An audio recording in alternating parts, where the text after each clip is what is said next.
Well, ladies and gentlemen, they thought it couldn't be as good as the first one. I thought it was better. I thought it was more dramatic. And as we've seen from the scorecards, Dilian Whyte came from behind to knock out Dereck Chisora to retain his WBC silver and WBO international heavyweight titles in another incredible fight to end the year. Over to you guys for questions to the champion. Dilian, did you think you were behind, and was it better than the first one?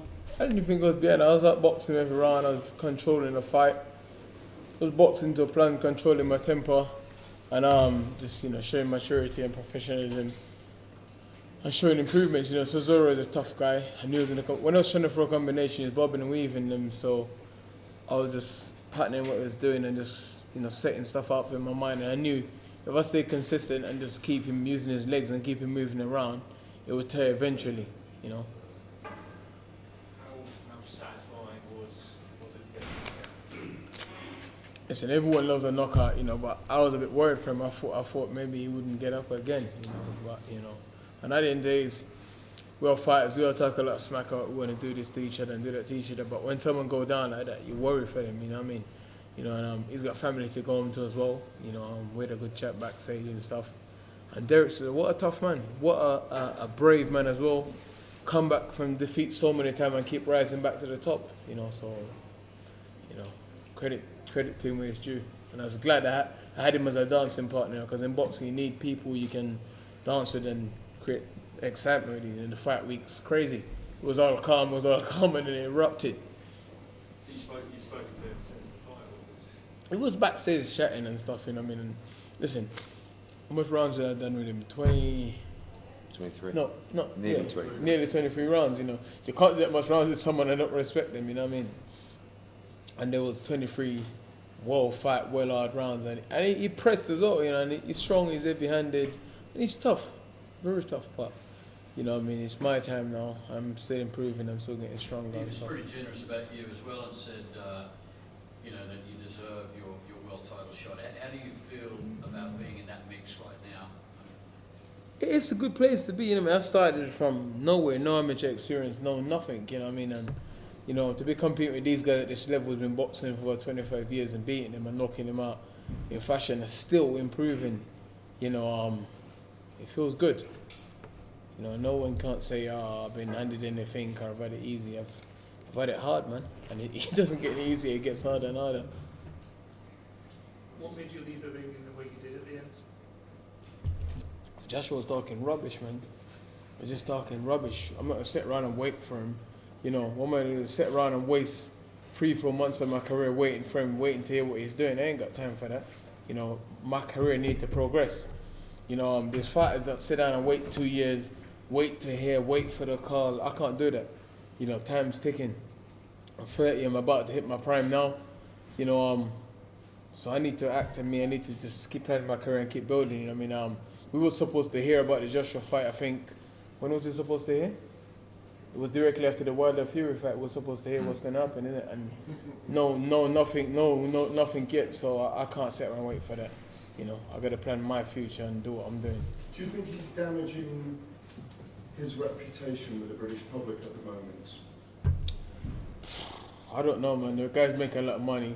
He's got 4 belts. I don't think he really cares about it. It's just cares about what he's doing. I can't comment on that. He's the man at the moment. So he's doing all right. But do you feel he insulted you by saying, there's him. Do you feel entitled to a world? I don't think he's insulted me. He's just saying whatever he's saying. At the end of the day, he showed respect. I showed him respect. And I'm sure Eddie don't want the golden egg to get cracked, does he? You haven't lost the appetite to want to kind of go in there and sort him out, though, because you have wanted that for a long time. You need dancing partners in boxing, man. If I go and fight cause we had the option of fighting Chisora or fighting some cabbage in America. No one wanted to see me do that. I could have. Even Chisora was shocked that I agreed to the fight. I could have sat around and wait. You need dancing partners, man. I could have gone to America and boxed Travis Kaufman or some nobody, But can you give us a top line then, Eddie? Is there, if Wilder doesn't happen, is it going to be Dilian? Yeah, look, he's earned the right. Look, firstly, I expect at the end of January, when the WBO will make their decision, they'll install Dilian as the mandatory. for the WBO world title. He's also number 1 with the WBC. So I think the WBO mandatory is due September the 31st. So even if he doesn't fight him in April, you know, it's not. We've got to sit down with Dilian and his team, see if there's a deal to be done for April. I don't believe that Wilder will fight Joshua in April, so therefore we'll sit down pretty much immediately and see if there's a deal to be done. Dilian has become a pay-per-view fighter in his own right. I mean, he's had 2 back-to-back pay-per-views that have done fantastic numbers. Both of them have been Fight of the Year contenders against Parker and against Chisora. So he's in a great place.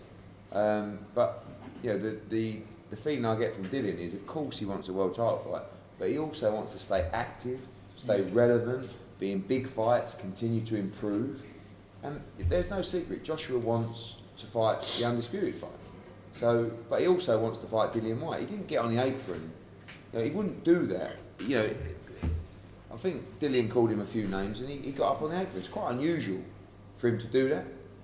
But he wants to fight Dilian Whyte because they've had a brilliant second fight, a brilliant first fight, and there is history, and it does 100,000 at Wembley.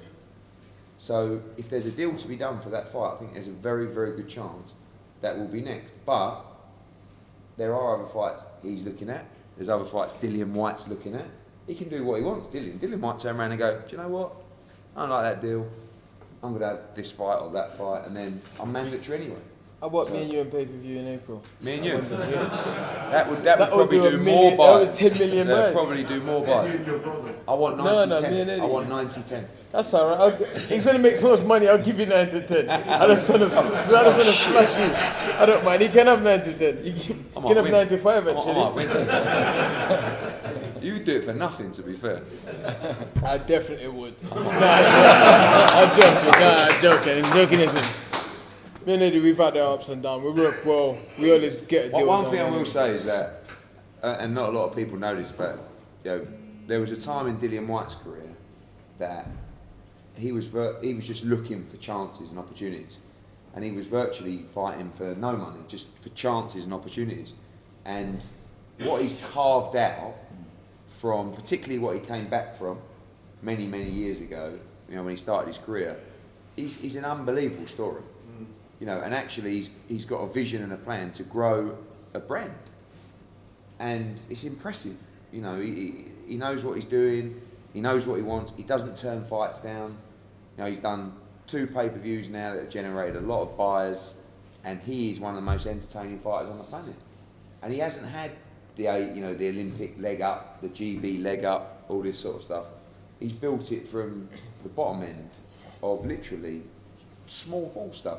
And that's quite unique. Hey, did it surprise you when some of the fans were booing and Joshua at the end? No, I thought he might get that. I mean, I think after 22 fights, quite honestly, I think AJ's done phenomenal. But people want to see him fight Wilder, Fury, Dilian Whyte. But I can only tell you the man that I know, and I think Dilian feels the same. He's up for fighting these guys. He's not a guy that says, oh, I don't want to fight Wilder or Fury or Dilian. He's up for those fights. But just like a deal might be presented to Dilian that he don't like for the AJ fight, and he decides, Ross, for fuck's sake, mate.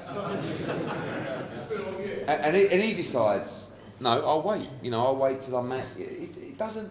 You don't just say, right, you're fighting him and that's your money, so shut up and take it. It doesn't work like that. He's carved out a position for himself, number 1 in the WBC, number 1 in the WBO, top 5 in the WBA, be reinstated into the IBF. He's in a brilliant position. He doesn't have to take the AJ fight for whatever deal we tell him it has to be, or don't worry about it. You know, he could fight in America, he's got everything to do. But I do feel like he deserves a world title shot, and I do feel like he is either in his prime or quickly approaching his prime. And that is generally the time to strike. And I also believe him against AJ is a fucking unbelievable fight. Unbelievable fight. Eddie, do you think that WBC mucked Dilian about a little bit? Yeah, I do. Look, I like Maurizio Sullivan, but they dropped the ball and they promised someone something without thinking about what they promised someone else. And they will probably order Brazil against Whyte as a mandatory for the WBC if Fury fights Wilder. But he's also going to be mandatory for the WBO. So he doesn't have to be mandatory for the WBC, but if he wants to be mandatory for the WBC, maybe he fights Brazil. I mean, he can literally, you know, he's... We could fight Manuel Cho for the WBA regular. No, he's stripped. He's been We stripped. could fight whoever for it Yeah. then. Gerald Miller. I don't care. Yeah. You But I ain't got the you fucking like making WBA easy record. fights, don't you? Gerald Miller, is that an easy fight? It's easy for you to make. Is it an easy fight? Yeah, of course. I was knocked that punkin out. He called Dilian out to us tonight. Yeah.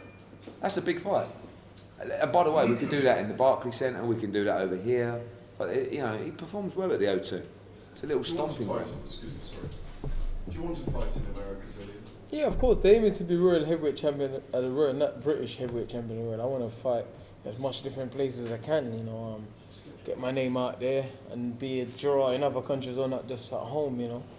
I want to, you know, inspire different people in different countries as well, not just, I fought in America already anyway. And I loved it, and you know, even though Eddie put me in at 5 in the evening, at 5 o'clock, I was like, wow. And in Omaha. Yeah, it's funny because I went from fighting at 10 o'clock at night to 5. I was like, oh, okay, all right, cool. Yeah. How much has Dilian improved since his last fight against AJ? Well, it's about the experience of the fighters that he's faced, you know what I mean? So going through them different styles, and them styles like Hellenius and Parker, getting through them battles to a game plan, that's what gives him the experience, you know, and he's got confidence, but he gives you another level of confidence. And yeah. So he's got all the, he knows what he's doing off. It's the experience. And look, you know, I expect him a little bit sharper tonight, to tell the truth, behind the jab, a little bit flat. But you know, we had a chat in the 10th round. We had a chat in the 10th round. Said something like, he's growing in confidence. Don't let him keep pushing you back or pushing you around. You got to let some combos go. Went out there and did it. In the next round, in the 11th round, told him in the 10th, done it in the 11th. Went out there. Turned it on when he had to. You know what I mean? But, you know, liked him to be a bit sharper tonight, a little bit sharper tonight, but he was under control in that corner. He weren't blowing. He was under control. He knew what he was doing. Yeah, that was set up. What he did tonight, he set that up. He told me mid-rounds, Mark, I'm going to turn it on. And he did. Just need a little reminder. As soon as I said that Chisora's pushing him around a bit, he didn't like it. You gotta get a box or plan. Listen, Staggers is a tough guy. The more you hit him, it's that the more he comes on. So I seen him in fights. So if you box him a bit, he just falls apart. You know, he loses his concentration a bit, and he can clean his clock if he.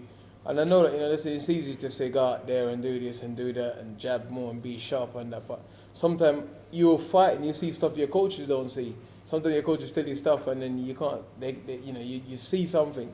As a fight, and I'm a fighter. I'm always learning. I'm always, like as a time and time again, as the fights are going on, I'm figuring stuff out. I'm seeing stuff, and I knew I threw 1-2 left hook and he rolled 3 punches. I thought, all right, don't worry. I need to change something up. I threw it a couple of times. He rolled all of them. So I was like, all right, you know, I need to do something and set a trap.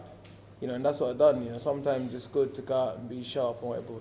Some fighters you can't be sharp against them because of their style, and Dereck presses, so you have to set traps. And we done something training, throw the lazy right hand, let him think there's no power in it, and let him walk straight into the left hook. And that's exactly what happened. You know, I knew it was only a matter of time. And to be honest, I trained so hard. If I had done him in a round, I'd probably just been like, whatever. You know. You had him rocking. Yeah, I could have done him in the first 2 rounds as well, but it's about maturity, man. Listen, it just is longevity in the sports, you know what I mean? And he's a heavyweight, you know. Look, Takam had him all over the place, and he swing one and ended that. So you have to be smart. You know, it's not all the time you can go out there and try and blow people away in the first round. Points deducted for low blows and an elbow. What did you think of that time? Was that? Listen, the last time he fought him, he punched me so much in the bars. I was peeing blood for 2 days after.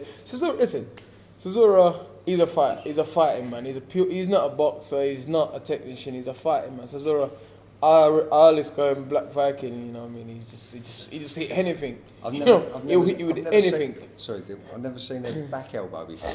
This Dereck Chisora, like I said, you can't prepare for anything with Dereck, so you have to just try and prepare as much as you can and cover as much angles as Chisora does what he wants. He don't care. He's at 2-1 and then he's just like, well, I'll just throw a spinning elbow then, innit? But he doesn't care. He don't care. It's an MMA day, that was. Eddie, at what point do you say that the Wilder talks are done and you look elsewhere? Very, very soon. I mean, we haven't got long. You know, I mean, I'm sure we'll be on the phone to Dilian and these guys in the next week, and we should start straight away and say, look, let's just, if there's potential, we need to move. But, you know, I think the priority is Wilder. He wants to fight Wilder, but I don't believe that'll happen. Interesting. Is there a cut-off point for that? Is there a cut-off point for that? I mean, if it's an April 13th date at Wembley, you'd need it on sale end of Jan, something like that. Eddie, when you say if, does that mean Joshua might not fight at Wembley on April the 13th? Good question. Good question.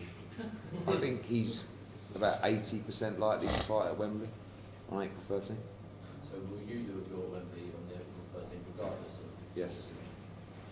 Did you say you don't think it'll happen with Wilder? Is that where you're at? If you don't fight me, can I be main event there? At Wembley? Yeah. Quite And possible. then someone else. Me. My friend. We have to do that at Orient. You don't want to get...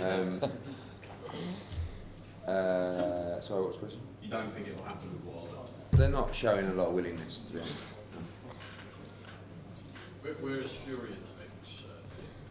I Have think... you heard anything from him? Yeah, he texted me a few times, we've spoken a few times. Look, Josh wants to be undisputed, and if he can't get those, then he looks at Fury and Dilian. But these guys, you know, they're not lapdogs. They're not just going to turn around and say, yeah, all right, just tell me what the deal is and I'll be there. So these guys, they're not like just a voluntary pick where, oh, I'm over the moon to get the shot. They're in position. So whether it's Dilian, whether it's Fury, whether it's Jarrell Miller, whether it's Wilder, who knows? But, Is Fury hard to make because he's with Frank? I don't know, is he with Frank? Well, I don't know. yeah. Do you think he might not be? He's calling me, I don't know. It's a good Dilian fight Fury. Yeah, it's a great fight. We tried to make that fight before. When Tyson Fury came back, I wanted him to have one warm-up fight and then fight, do a 3-fight deal. Warm-up fight, Tony Bellew, Dilian Whyte.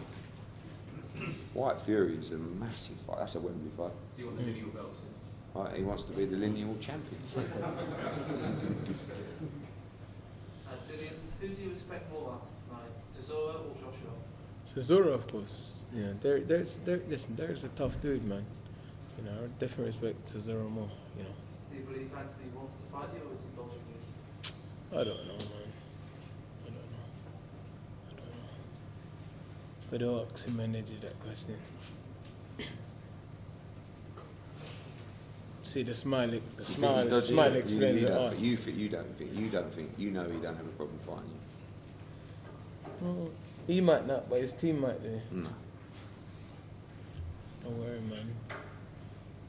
Were you expecting him to say something different in this sort of response to you tonight? Joshua. I thought you would have said, let's do it.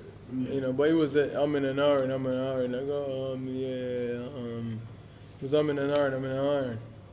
You know, he said, I want to fight Dilian, hopefully Dereck knocks him out. Because why would he hope that? I mean, Dereck is nowhere near as big as me and him, so why would he hope that? You know, it's just, the signs there that he doesn't really want to fight, man. You know, but let's see what happens anyway. Of course Eddie's going to say yes, Eddie's his guy, isn't it? I'm your guy too, don't worry. Yeah. How do you feel about having to fight Brazil in eliminator? You see something?